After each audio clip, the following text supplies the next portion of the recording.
Oke, Assalamualaikum warahmatullahi wabarakatuh. Alhamdulillah kita bisa bertemu lagi di pertemuan keempat yang akan membahas tentang penilaian dan pengembangan manajemen sumber daya manusia di bidang kesehatan. Jadi hari ini kita akan berbicara tentang bagaimana menilai dan mengembangkan sumber daya manusia di bidang kesehatan, tentunya di mata kuliah manajemen sumber daya manusia dan mutu kesehatan. Oke, semangat, silahkan sambil disiapkan catatannya dan silahkan siap-siap juga untuk mendapatkan pertanyaan dari saya dan silahkan jawab pertanyaan saya yang akan muncul di tengah-tengah video ini dan silahkan jawab pada slide terakhir dalam modul 4 di platform Open Learning mata kuliah manajemen SDM dan mutu kesehatan. Oke, yang pertama kinerja karyawan. Kita akan berbicara karena kita berbicara penilaian ya. Jadi dalam penilaian itu ada kinerja karyawan atau prestasi kerja.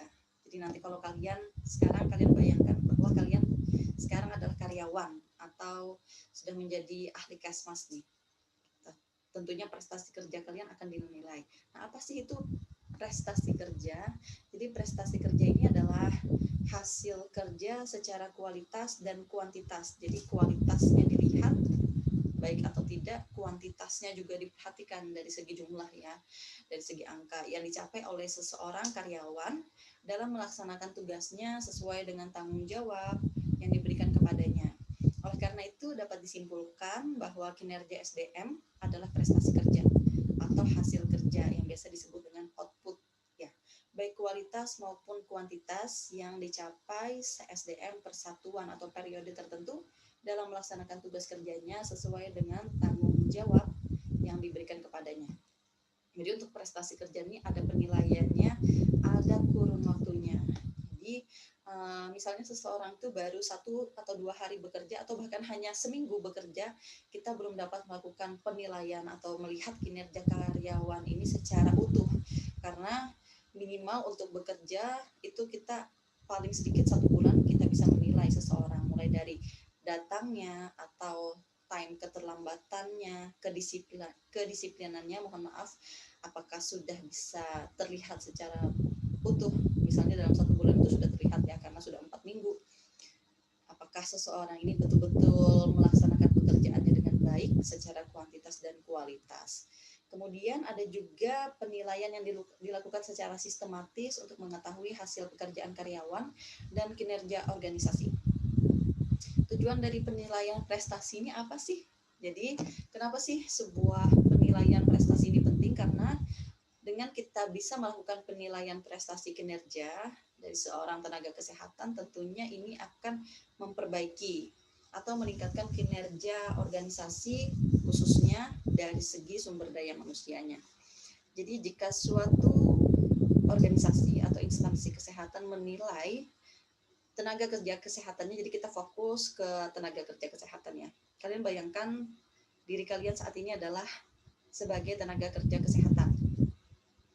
Ketika kita melakukan penilaian, otomatis dari hasil penilaian tersebut dapat dilihat bahwa Anda ini adalah tenaga kerja kesehatan yang sangat baik, dari kedisiplinannya, selalu datang tepat waktu, atau bahkan sebelum dari jam yang ditentukan, pulang pun tepat waktu, atau lebih dari jam yang ditentukan, mengerjakan seluruh aspek pekerjaan dengan baik dan benar, melakukan segala sesuatu sesuai dengan standar operasional prosedur. Nah, ini maka kita dapat melakukan sebuah evaluasi dari hasil penilaian kerja atau prestasi kerja tenaga kesehatan di sebuah instansi, apakah sudah baik atau belum. Jika baik, maka kita dapat melakukan perbaikan. Maka di sini tujuannya adalah memperbaiki.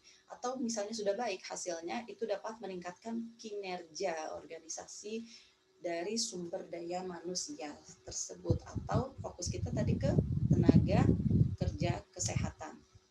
Ya, secara spesifik tujuan dari evaluasi kinerja dibagi menjadi seperti yang pertama, meningkatkan saling pengertian antara karyawan tentang persyaratan kinerja. Jadi antara karyawan dengan karyawan yang satu ini harus saling pengertian, apa aja sih persyaratan kinerja ini yang baik, bagaimana caranya kita meningkatkan atau menciptakan lingkungan kerja antara karyawan dengan karyawan lainnya yang sehat seperti itu. Kemudian mencatat dan mengakui hasil kerja seseorang karyawan sehingga mereka termotivasi berprestasi untuk berbuat yang lebih baik, atau sekurang-kurangnya berprestasi sama dengan prestasi sebelumnya. Jadi jangan sampai proses penilaian kerja atau prestasi kerja ini malah membuat seseorang itu berperilaku atau berbuat yang kurang baik dari yang sebelumnya.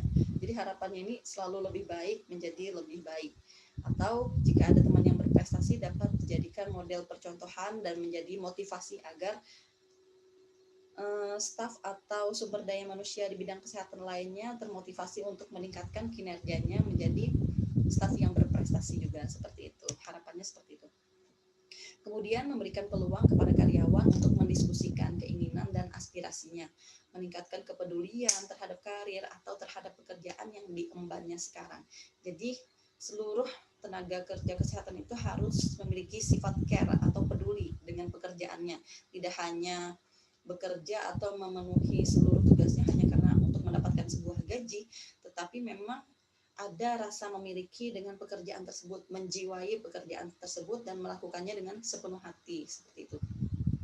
Kemudian mendefinisikan atau merumuskan kembali sasaran masa depan sehingga karyawan termotivasi untuk berprestasi sesuai dengan potensinya.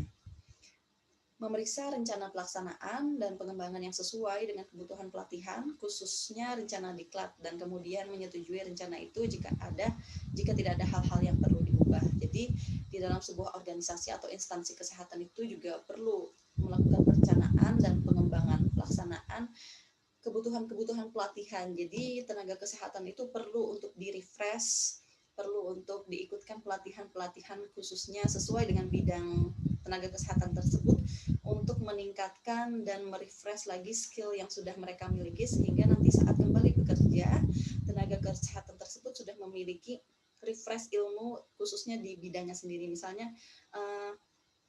tenaga kerja kesehatan itu ahli di bidang pramugas atau di bidang epidemiologi atau di bidang K3 atau di bidang administrasi kebijakan kesehatan, maka pimpinan akan mengalokasikan atau membagi petugas-petugas kesehatan atau tenaga kerja kesehatan tersebut sesuai dengan pelatihan yang sesuai dengan minat bakat dari tenaga kerja kesehatan tersebut, sehingga nanti saat kembali bekerja makin expert, makin meningkat skillnya di bidangnya. Tentunya hal ini juga akan membantu untuk mencapai tujuan dari instansi kesehatan tersebut.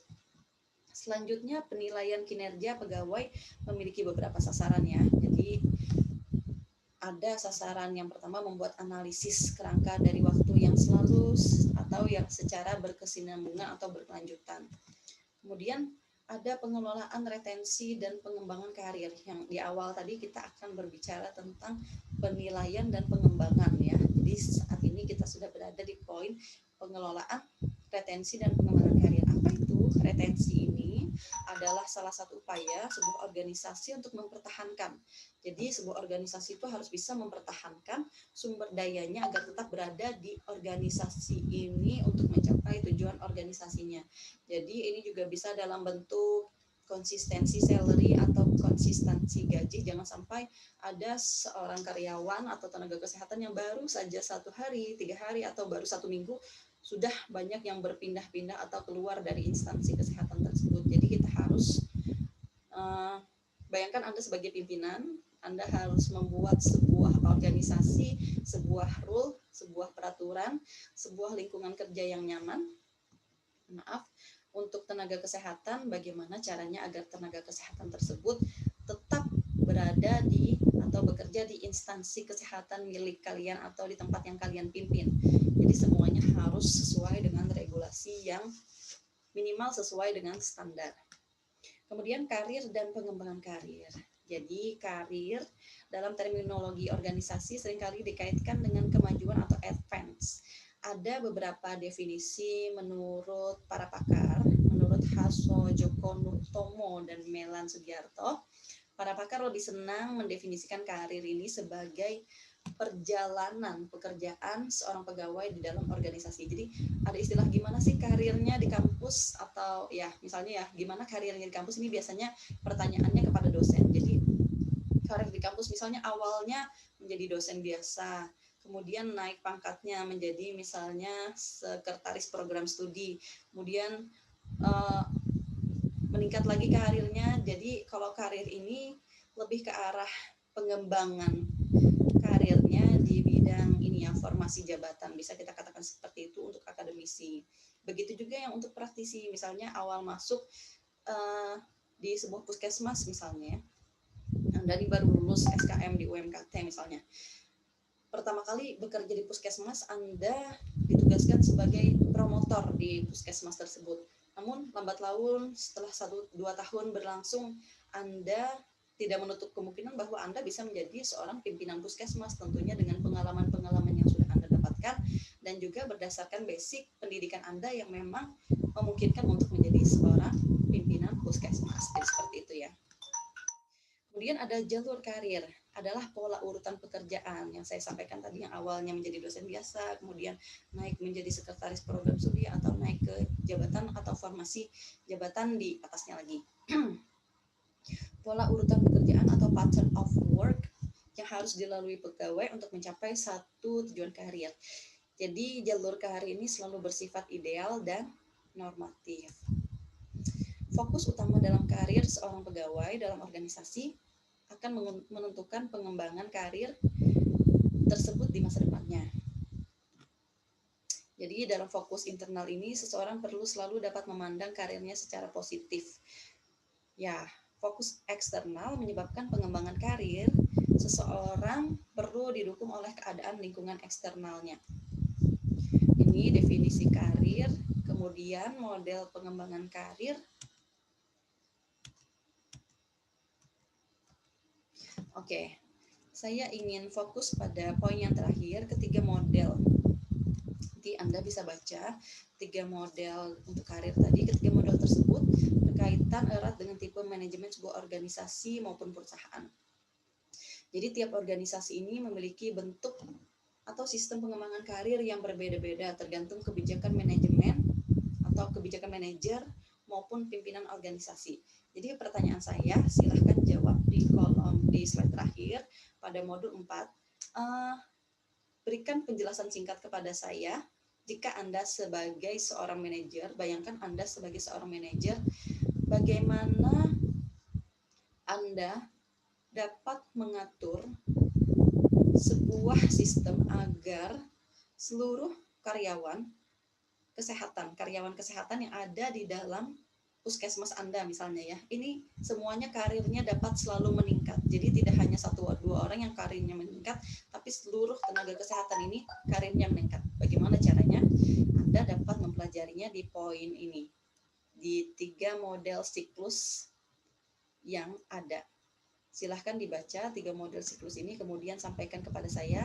Bayangkan Anda sebagai pimpinan puskesmas, bagaimana caranya Anda sebagai pimpinan puskesmas membuat sebuah sistem secara singkat penjelasannya, sehingga seluruh tenaga kesehatan di dalam puskesmas tersebut dapat meningkat karirnya. Silahkan berikan jawaban terbaik, saya tunggu jawabannya. Demikian informasi, sharing, dan penjelasan dari saya untuk pertemuan keempat. Kurang dan lebihnya saya mohon maaf. Assalamualaikum warahmatullahi wabarakatuh.